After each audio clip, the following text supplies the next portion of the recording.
It's a beautiful morning.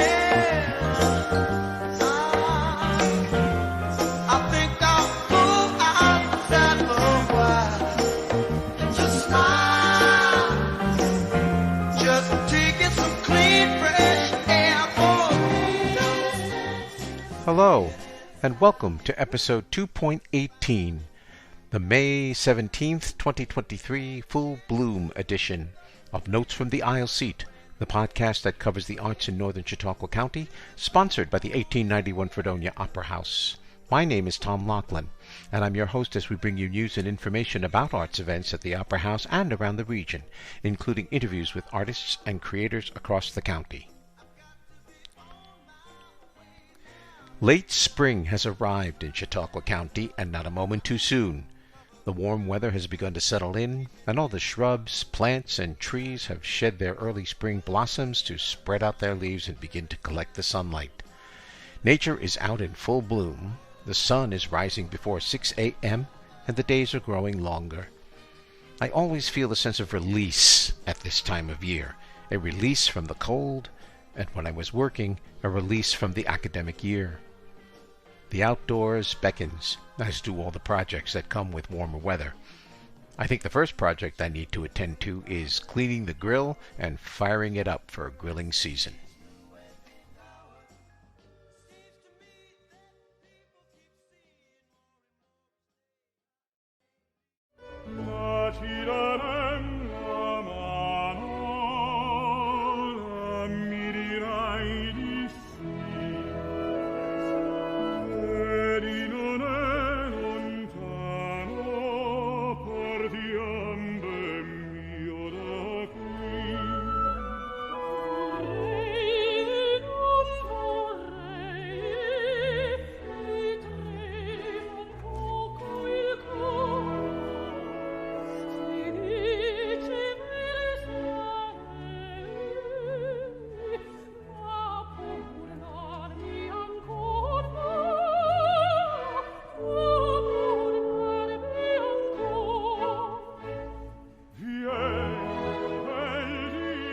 Talking about nature in full bloom is a great way to discuss the upcoming Live at the Met production of Mozart's opera Don Giovanni.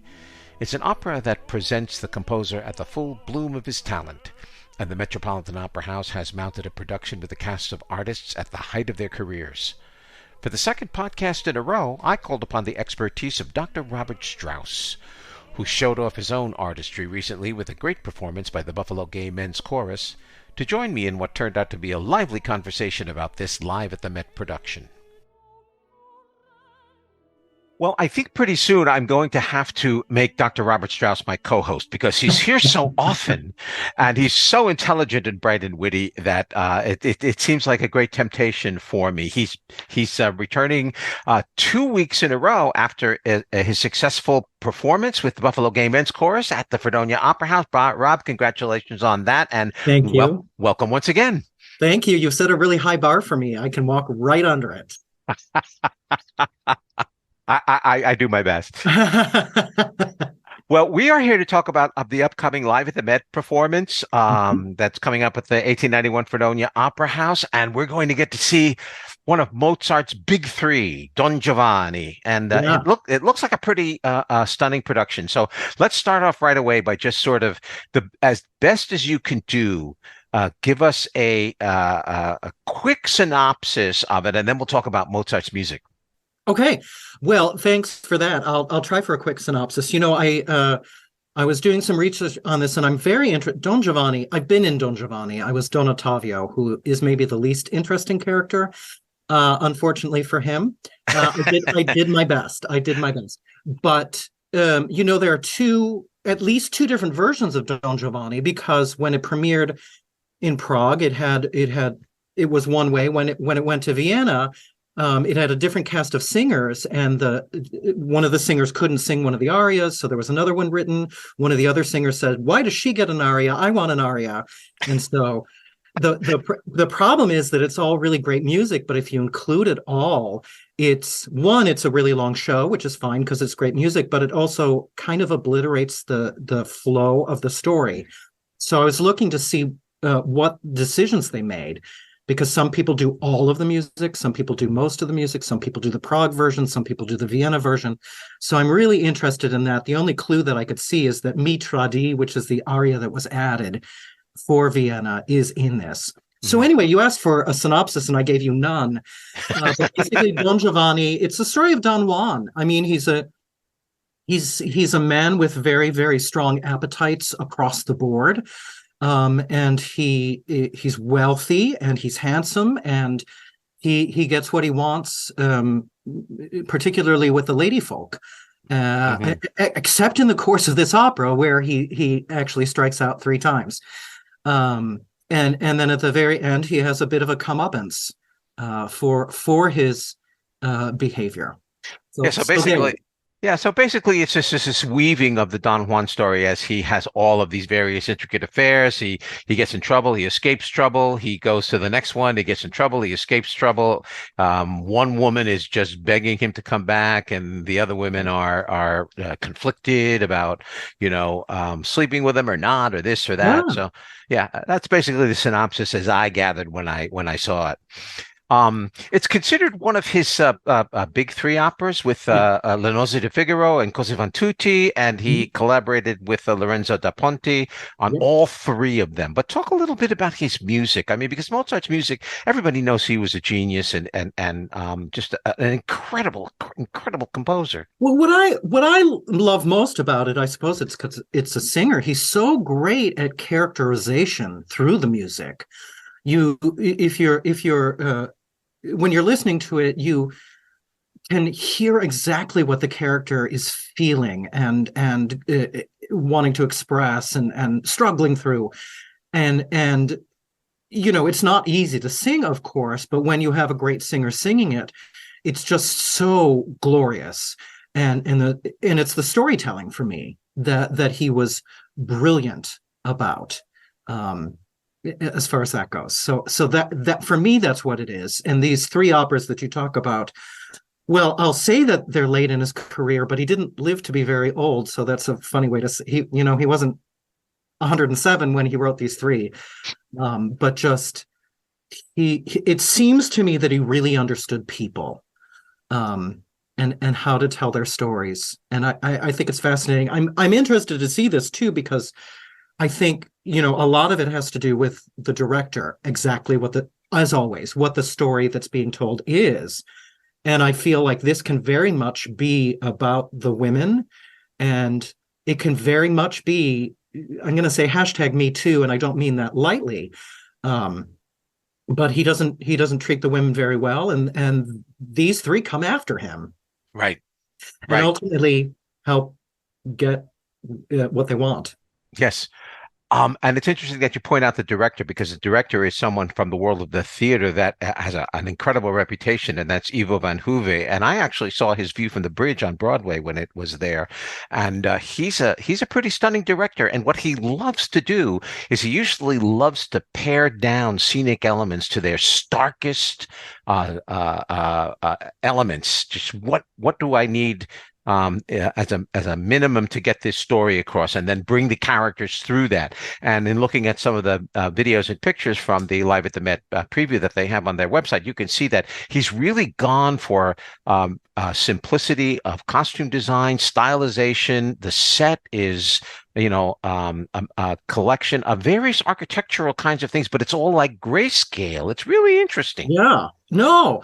And if I was reading correctly, it seems like the set is mostly a unit through the whole thing, but that it almost imperceptibly shifts through. Yes. That there are elements of it that are maybe slightly turned as the story. And I think that's fascinating, because I feel like as an audience member, I'm not going to notice that happening, but I'm going to respond to it. Right. As the story's being told. Yes, that's what I've seen as well, and I'm just curious to know what that is. And I also understand that for all of the simplicity and the starkness and the grayscale kinds of things that he is exploring with light and shadow.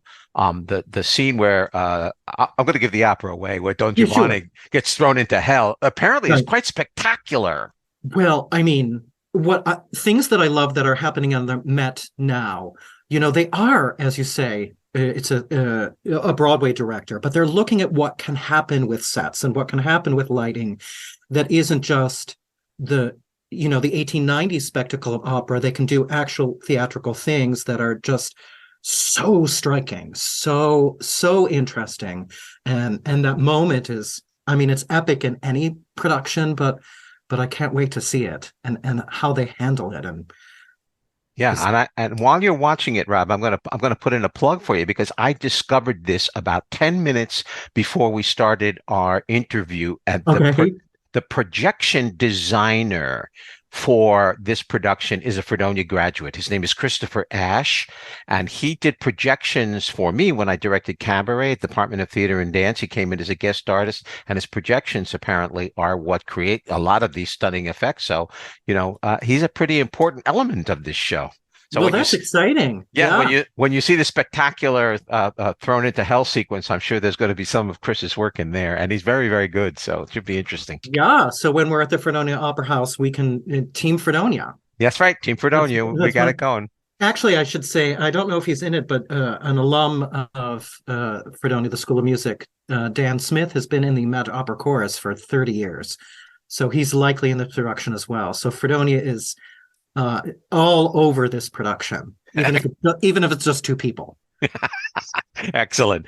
Boy, there's so much to talk about. The one thing I did want to ask you about was I've heard that this particular opera, Don Giovanni, is actually a really good opera for people who want to see their first opera, like they've never seen an opera. But this one is really good because there's sex, there's intrigue, there's drama, there's comedy. Mozart throws it all in there. Plus the fact that a lot of these operas are very tunable. I mean, they're not very esoteric. You can almost come out whistling a couple of them. Yeah. No, I think that's true. And I haven't given a lot of thought to it, so I'm obviously talking off the top of my head. But I think, any theater and opera in particular can be really cumbersome in story.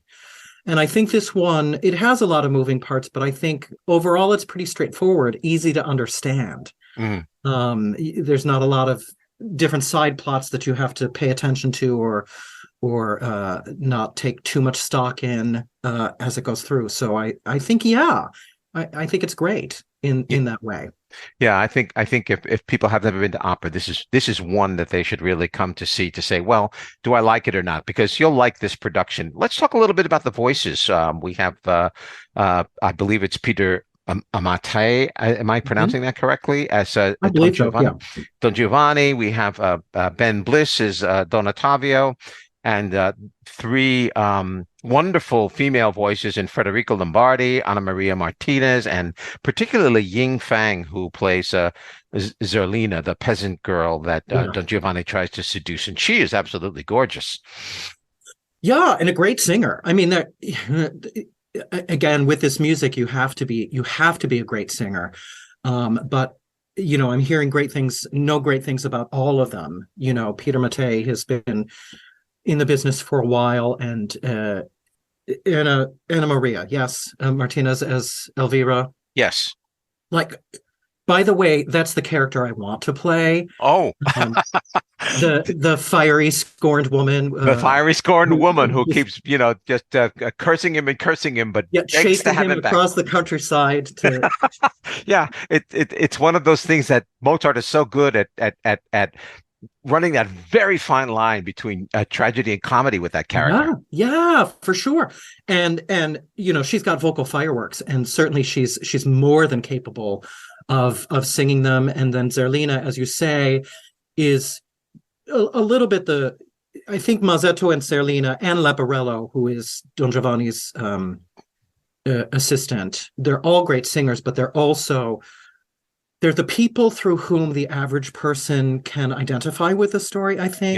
Yes. The peasant couple, They're about to get married. You asked about the singers, and now I'm talking about the story again, but I just love the story so much.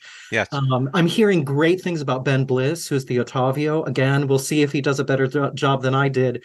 I don't think so. Ottavio's the thing about Ottavio is really he's the straight man. Everybody Yes. else is crazy, and he's like, no, we need to follow the rules, and I'm gonna, gather the evidence, and once I have the evidence, we'll go to the proper authorities. And who wants to see that in an opera? No, let's just go and beat the crap out of someone.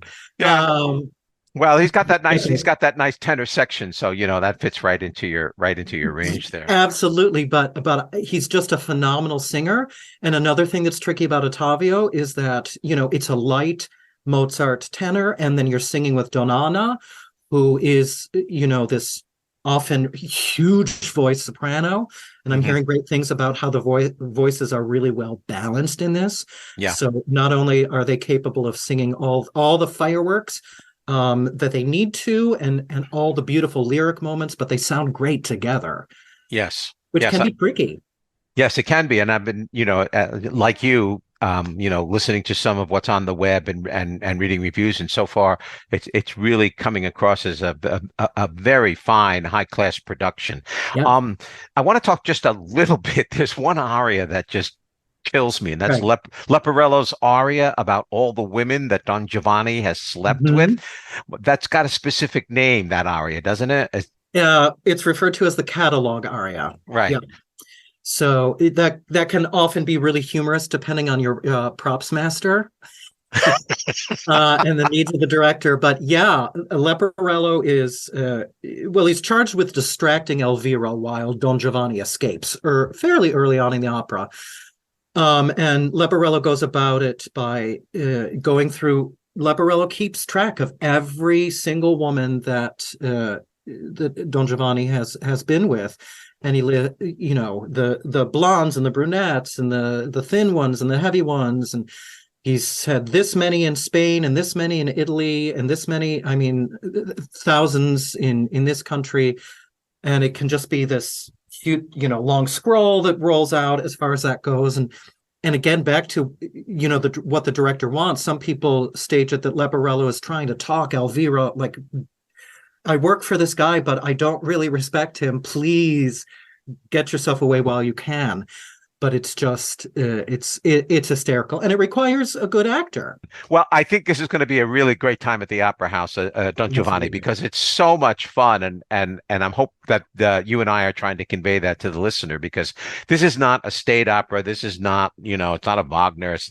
This is really an exciting piece between Mozart's exciting music and the singers that are going to be there. And I think that the direction, and I understand that even the orchestra, this one is being conducted by Nathalie Stutzman, and apparently she's really doing a fine job with all of the orchestration, giving the music a lot of liveliness without covering the singers, blah, blah, blah, blah, blah. As you said, it's a great first opera, but even if it's not your first opera, it's great to come back and revisit this and see what the new perspectives are. Yes. Yeah. It'll be interesting to see this in a sort of a post-COVID 21st century lens. Absolutely. Absolutely. Rob, as always, thank you very much. Thank you. I really, really appreciate the time that you always give me to the podcast. I can't tell you how much I appreciate it. It's really wonderful. Helps me out, helps out the Opera House. It's a great thing. So thanks again for your time. Good luck. I know you've got the rest of the semester to get through. So good luck with that. And do something fun for yourself this summer, because okay, I will. Maybe I'll go to the Don Giovanni. Okay, there we go. So long, Rob. We'll see you later. Yep. Bye-bye. Bye-bye. The Live at the Met production of Mozart's Don Giovanni will be presented in full HD and stereo sound on Saturday, May 20th at 1 p.m. Tickets are $20 for adults, $18 for members, and $10 for students, or you can use your own Flex Pass if you purchased one. You can purchase tickets online at www.fredopera.org/tickets, or by calling the box office at 716-679-1891.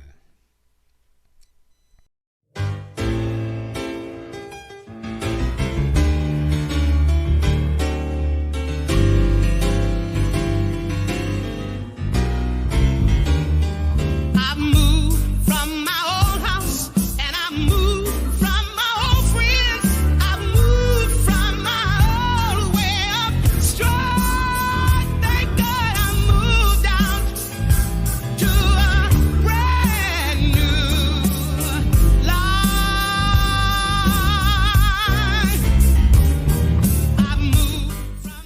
The drive along Route 5 from Dunkirk to Westfield is one of the prettiest drives in the county, and I do it often, mostly for business and errands, but sometimes for the sheer beauty of it.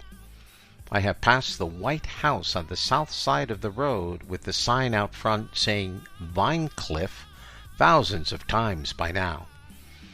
But it's now taken on a new meaning for me.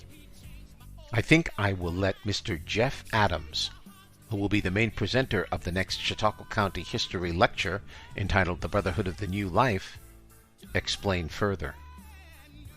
Joining me now to talk about the upcoming Chautauqua County History Lecture Series on the Brotherhood of the New Life, and in particular, its founder, Thomas Lake Harris, is Mr. Jeff Adams. And Jeff is the president of the Barker Museum board. Jeff, welcome to the podcast. Thank you, Tom. It's nice to participate in this. Now, in talking about this, the way we're going to go about this, you and I, is that we're going to give to the listeners some additional information that they won't necessarily hear during the lecture series, so somewhat to expand a little bit on the lecture. So we really encourage the audience to go hear the lecture on Thomas Lake Harris and his Brotherhood.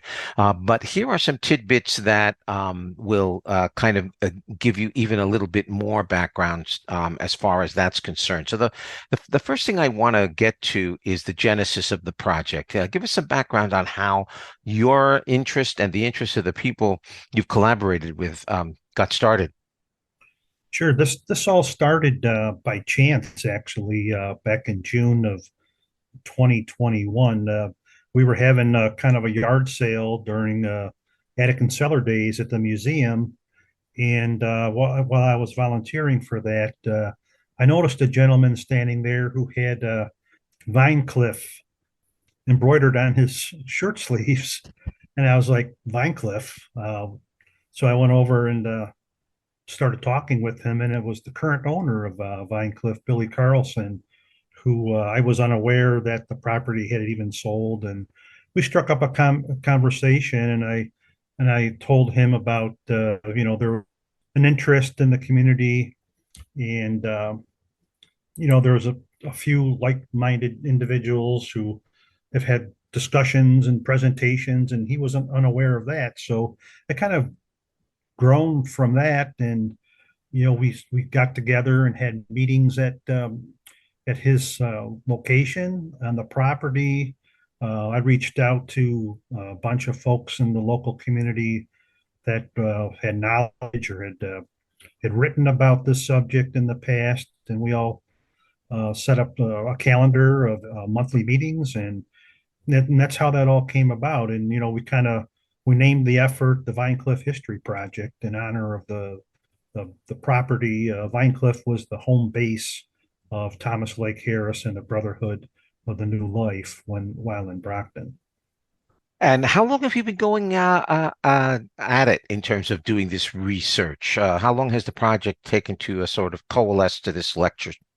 So all through 2021, we met monthly, from June into November, and then we took a hiatus over the winter, picked it up again in the following spring. One of the things that had changed is the owner of the property had moved back to California, so it was kind of more difficult for us to get together with him and coordinate some things. But he's allowed us unprecedented access to the grounds and to the house, and just for us to be there on that property is, it was like, for me, meeting Santa Claus for the first time. I was just so excited about it, as some of the others were as well. Mm-hmm. Now, Thomas Lake Harris was an interesting figure in the world of religious spiritualism during the 19th century. And again, people will go to the lecture on Thursday, May 18th, and check out his place in that those movements. But one interesting thing that you pointed out to me was that there were some unique deaths that took place. Can you tell us a little bit about those? Yeah, there's 4 deaths that occurred during the time of the Brotherhood of the New Life's existence that we know of, that have been documented. And it's quite interesting because the first death that occurred in Brockton was James Rekowa in 1868, and he was kind of the architect of the whole operation of moving from Dutchess County to Chautauqua County.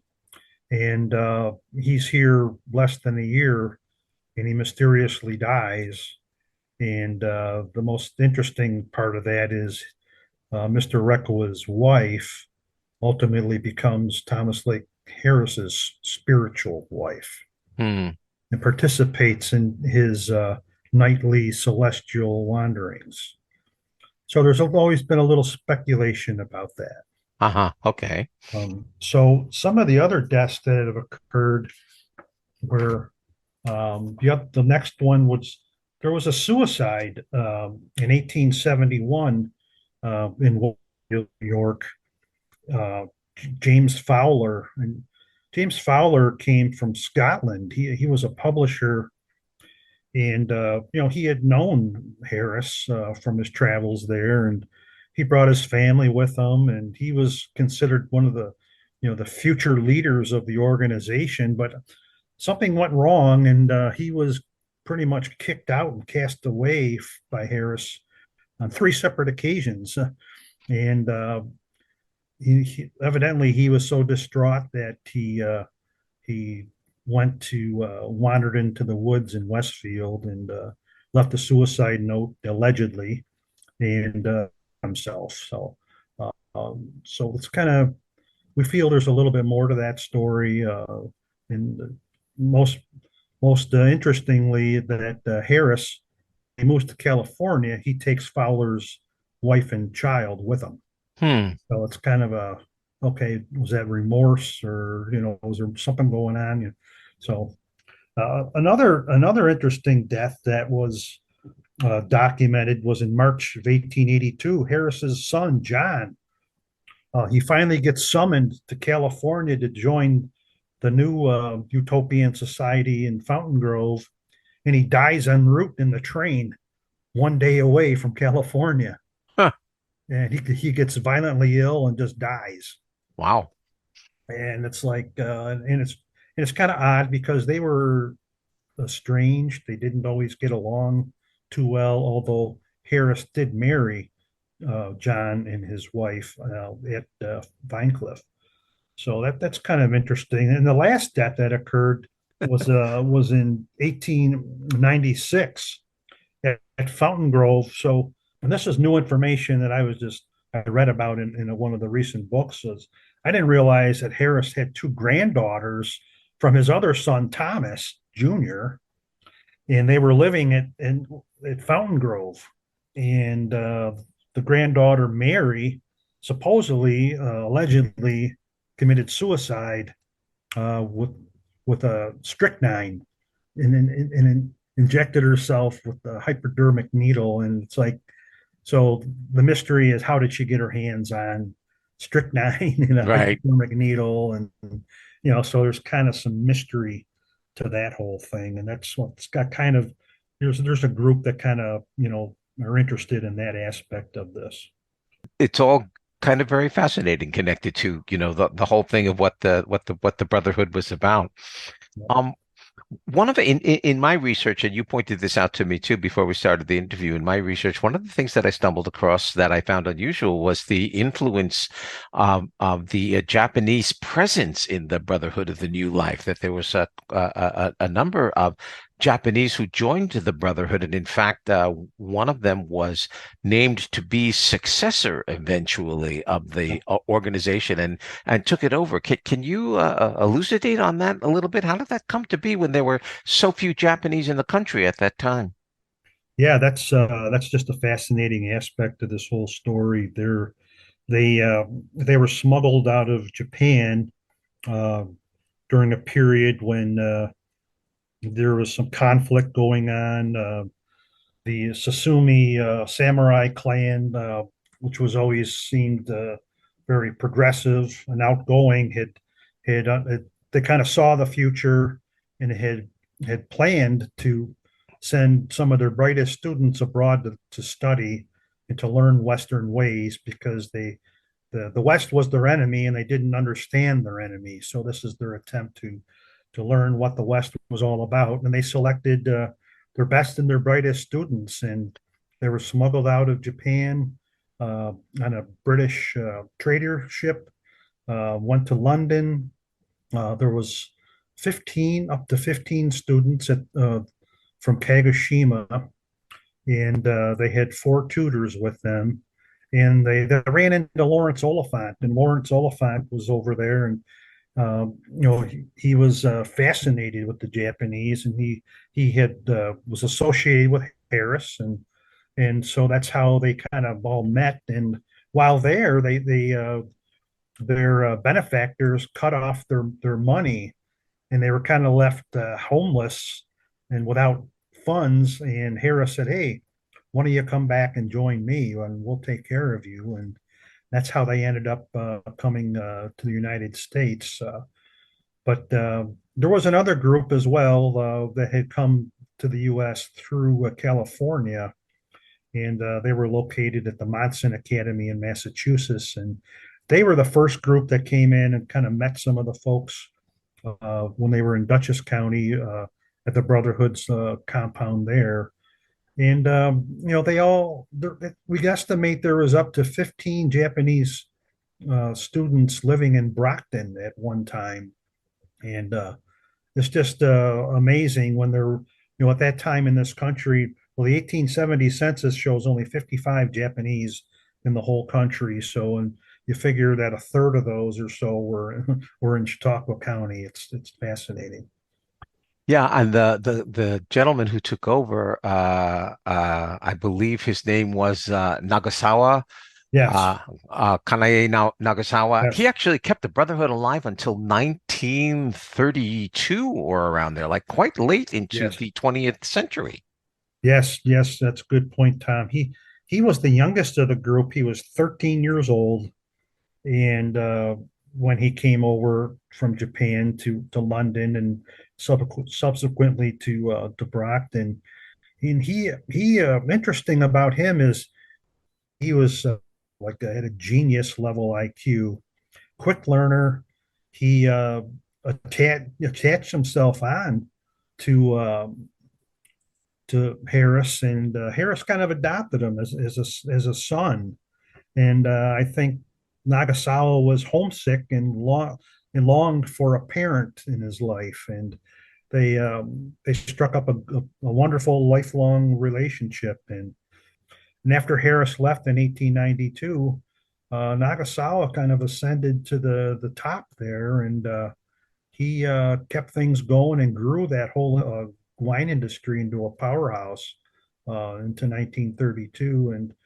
And the sad part of that story, Tom, is though, because of the laws in this country at this time, because he had no U.S.-born heirs, he lost the property. The local government took it over. You have a little bit of something that you'd like to read, a paragraph or two of something. Can we let's conclude with that, shall we? Sure. This what I'd like to read is kind of sets the tone on how this whole movement came about, and it comes from the book called The Wonder Seekers of Fountain Grove by Gay LeBaron and Bart Casey, published in 2019. And so I'd like to read from that. There was a time less than 50 years into the history of the United States when its pioneers were wonder seekers, yearning for order and enlightenment as they stretched new territories westward. Besides the rule of law, many even dared to hope for a new and personal relationship with God on their own terms, especially since the young country's constitution guaranteed religious freedom. The ideal leader they longed for would combine practical strength and spiritual electricity to guide them on their way. Ever since Adam and Eve were driven from the gates of paradise, men have been trying to recultivate the forbidden garden. The search for perfection in society has taken every form, from the earliest crusade to the most elaborately computerized, genetically controlled experiment with no lack of willing leaders. Many adopted the idea of the alternate society, a life apart from the world where the spiritual elite could find peace and show the rest of mankind by example the error of its ways. The fact that the leader of the Brotherhood of the New Life, Thomas Lake Harris, did not begin his hedonic quest until 1850, well after the utopian movement of the first half of the 19th century was underway, proved more advantageous to his eclectic approach. He could benefit from all the experiments that had gone before, most of them sad indeed, embroider them liberally with his own unique philosophical threads, and present them to his followers as the God prescribed pathway to paradise. His revolt against the scriptures of his Calvinist Baptist childhood, his ability to shake loose from the tendrils of a puritanical upbringing and the resulting sublimation and mental aberration, his constant search for new answers, new truths, new ways to order his world, make him a larger than life example of a whole nation's cultural reaction or overreaction. Wonderful. Thank you. Thank you for that passage. That really does set a context, because that last part of the 19th century really had a lot of this kind of spiritual exploration going on in all kinds of different ways. Jeff, thank you very much for joining me on the podcast. I appreciate your time, and I wish you the best of luck, and I hope your lecture goes really well for you. Thank you very much. Okay, you're welcome. Bye.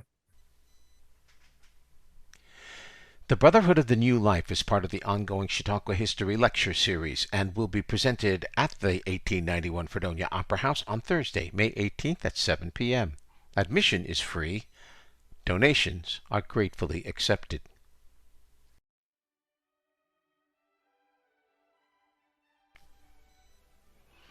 Here is the arts calendar for the upcoming 2 weeks.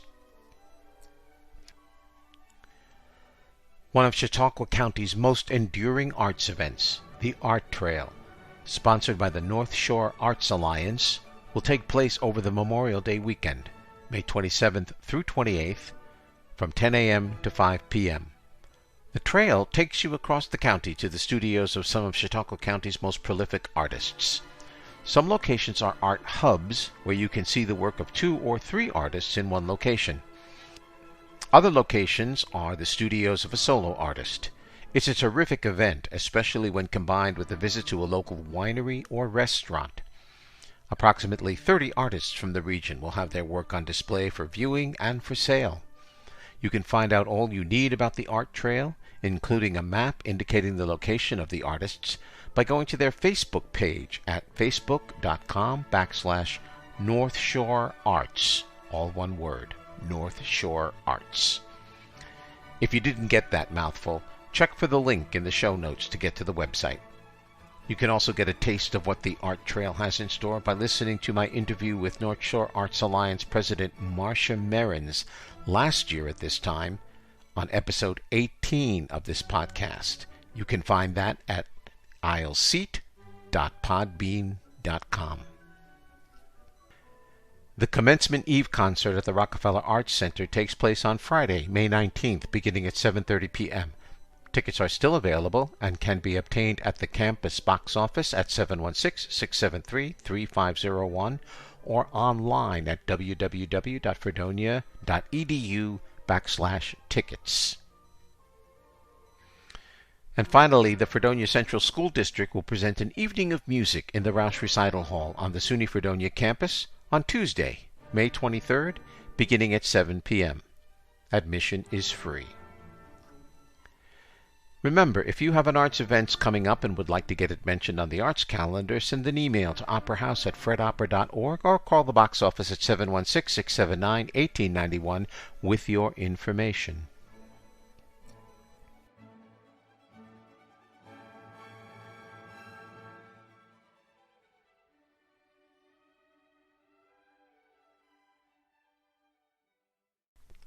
Producing new plays has always been something I've considered to be important for the continued health and survival of live theater.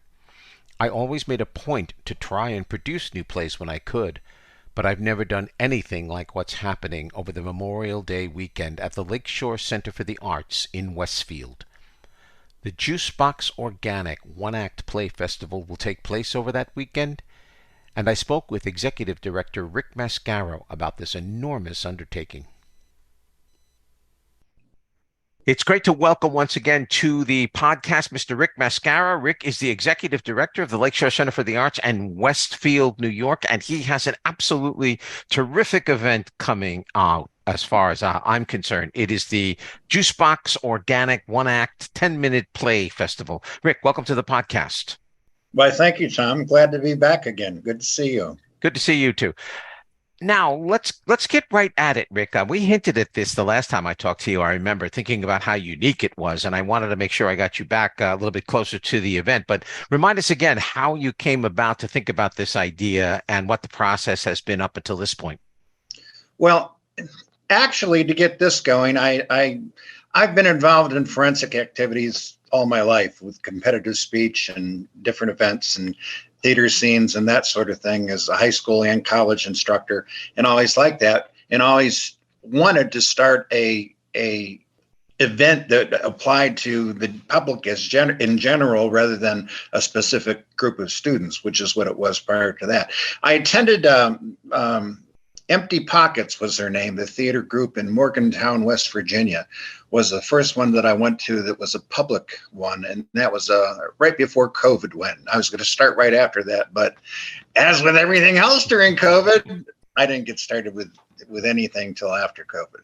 But I went to Empty Pockets, and I highly recommend their one-act competitions too. They do a great job down there. They're not school affiliated; they're a private theater organization, and they do a great job. So if you hear anything about that, tell them I sent you, because they're a good crew. But I got most of my ideas on starting this the public event from them, and we've been planning on this for we started a year ago on getting mailings out to various theater groups and directors and colleges and universities and all of that. So it's been a very time intensive, long time to get it where we are at this point. And I have to give you a lot of credit for just taking on a project of this size. I mean, running a one-act festival or any kind of theater festival is an incredible exercise in logistics. Just that alone. I knew it was going to be big when we started, but I had no idea how truly big it was going to be until we got to this point. So it's a monster. Yeah. Well. Let's talk about how big it is. First of all, I was pretty impressed with the amount of entries that you got. How many entries did you get? Well, when we started, I told my friend Sue, who is my partner in this, that if we got 50, I would be very, very happy, because, as you know, a lot of work goes into writing and producing a one-act play of any type. And I thought, if we get 50 good plays in, I'll be blown away. Well, we got close to 200 plays in when we stopped taking plays December 1st. We opened taking submissions in May and ended on December 1st. And at that point, when we closed down, we had to turn a few down that were there the day afterwards. And we are up to nearly 200 at this point. At that point, so yeah, that's December 2022, right? Yeah. The biggest slowdown of the whole thing was we had 10 judges that were judging every single play that came in. And these are people that aren't doing it as a job. They're doing it in their spare time and volunteering their work and that sort of thing. And I also gave them a 10-question critique form that they had to fill out for each one. So they had to read a play, they had to write the critique, but the big holdup was getting them all read and critiqued by our staff. So 200 was more than sufficient. Thank you for getting all that done. Yeah, that takes a lot of work to read all your submissions. Now, you narrowed it down, and then I understand you went and put each one of these plays up as an audio podcast that people can actually listen to before they actually come to the festival to see them live. Is that correct? And absolutely. And you can those are still online at our site, which is www.lakeshorecenterforthearts.com, and just go to the link for the Reader Seater versions, and you can hear all 20 of them. Plus, let me do a sales pitch too. It's not really a sales pitch. We just had these delivered, and these are a book of the anthology of the 20 top plays that we have had made that is for sale, and also for great reading purposes. Every single one of the 20 plays are in here, and it's fabulous. I'm just blown away by what we got back. I can't believe we got it done so fast, so quickly, in such a professional manner. It's great. So you actually published an anthology of all 20 plays. Yeah, man, is that crazy or what? that Rick, that's going above and beyond, if you ask me.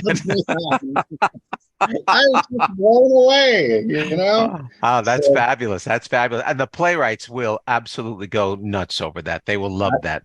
I think they will. And they're all, you know, every word's in there as written. Their pictures for their plays are in. I mean, everything is in there that they could possibly want. So I think it'll be for nobody else, but I hope more people buy it than them. And for the playwrights, I think it'll be a nice present.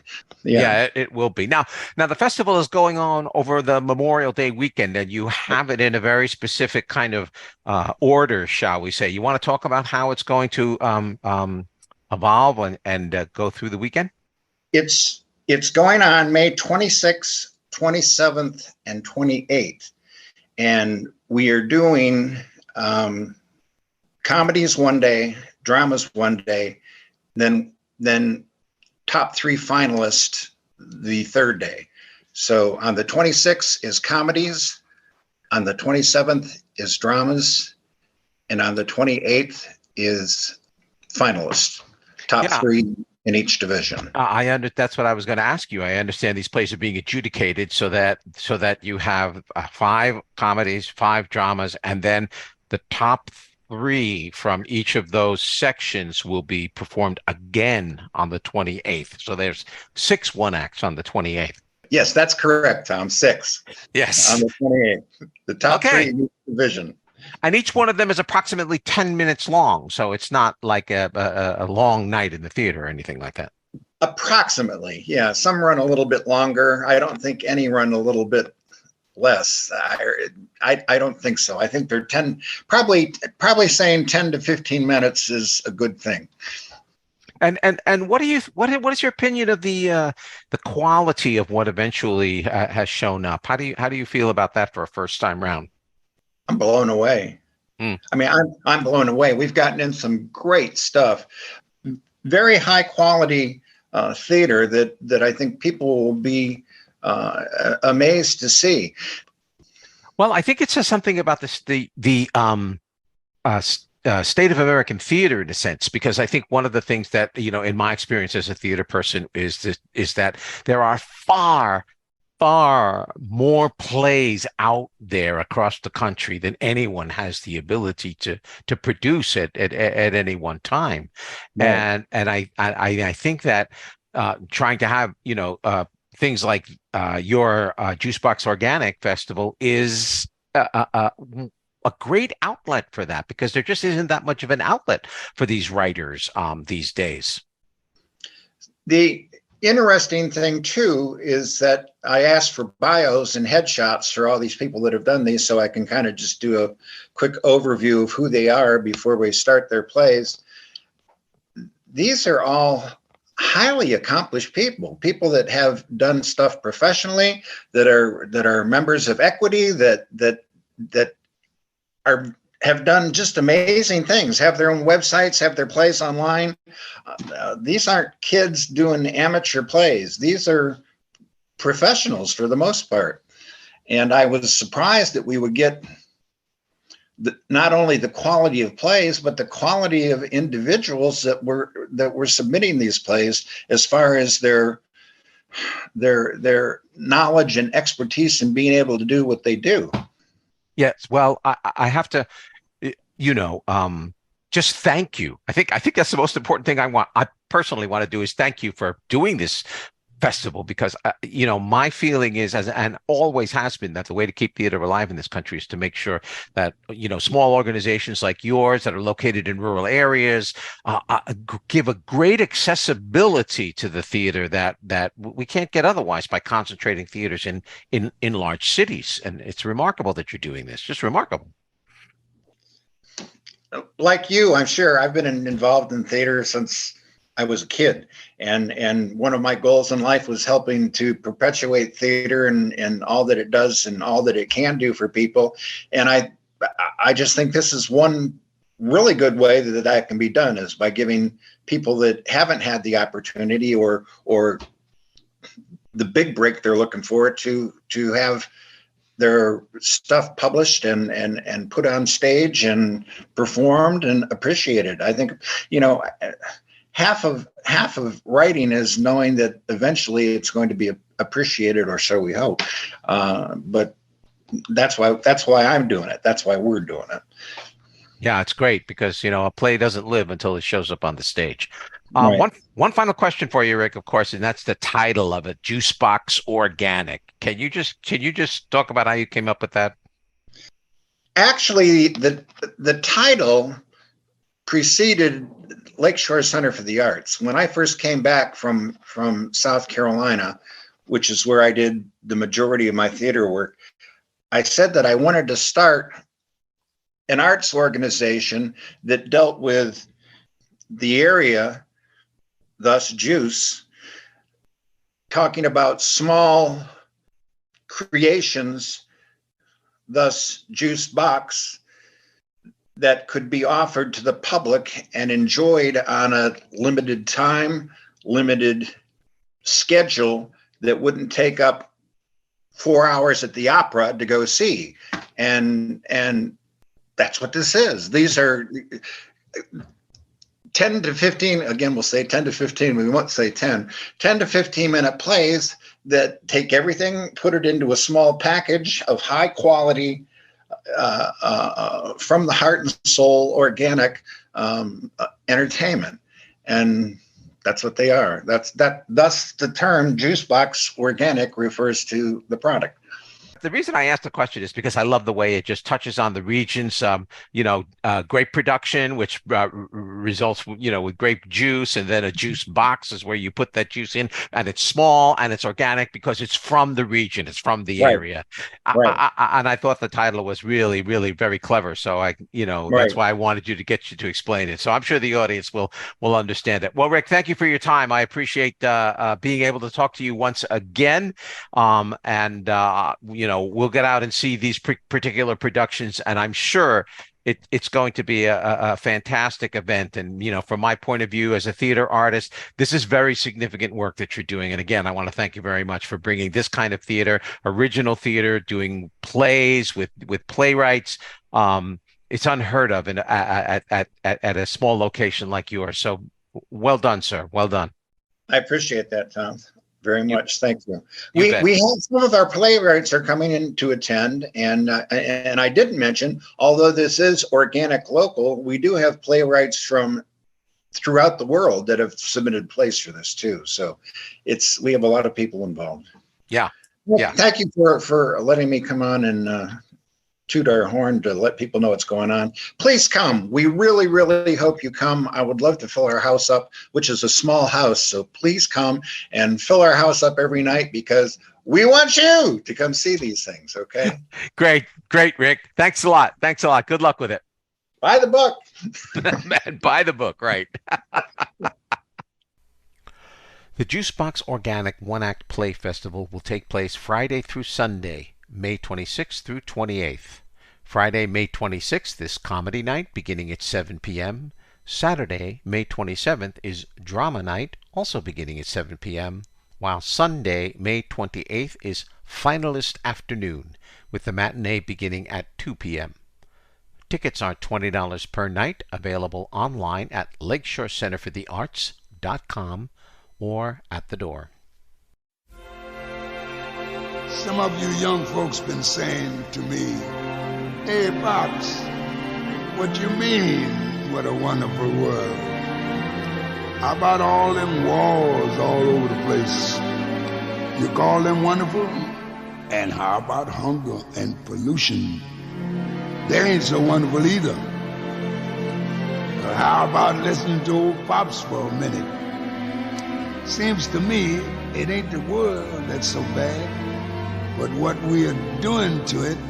And all I'm saying is see what a wonderful world it would be if only we'd give it a chance. Love, baby, love. That's the secret. Yeah.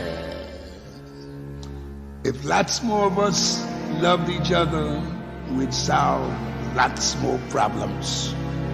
And man, this world would be a guesser. That's why old Pops keeps saying,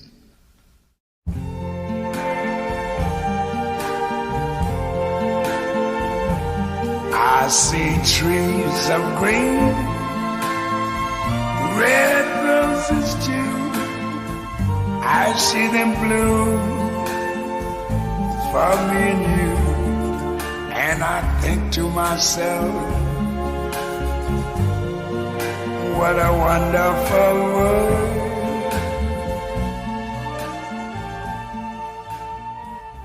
And that's it for this full bloom edition of Notes from the Aisle Seat. My thanks to Dr. Robert Strauss, Jeff Adams, and Rick Mascaro for being my guests on this episode. Notes from the Aisle Seat is a production of the 1891 Fredonia Opera House in Fredonia, New York. For more information on any of the Opera House's events, call the box office at 716-679-1891, visit the website at www.fredopera.org, or email at operahouse@fredopera.org. Notes from the Aisle Seat is available wherever you get your podcasts and also on the Opera House YouTube channel. If you like this podcast, please consider following us by clicking the follow button on our home website at aisleseat.podbean.com and spreading the word through your social media feeds. If you have an arts event you'd like featured on the podcast, why don't you drop us a line at operahouse@fredopera.org and we'll see about featuring your event. Please try to give us a month's advance notice if possible to facilitate timely scheduling. If you have any suggestions, comments, or criticisms of the podcast, just drop us a line at operahouse@fredopera.org. We'll be glad to receive your feedback. Our next episode will be available on Wednesday, May 31st, 2023. I'm Tom Laughlin, and until then, be safe out there and be kind to one another. Yes, I think to myself, what a wonderful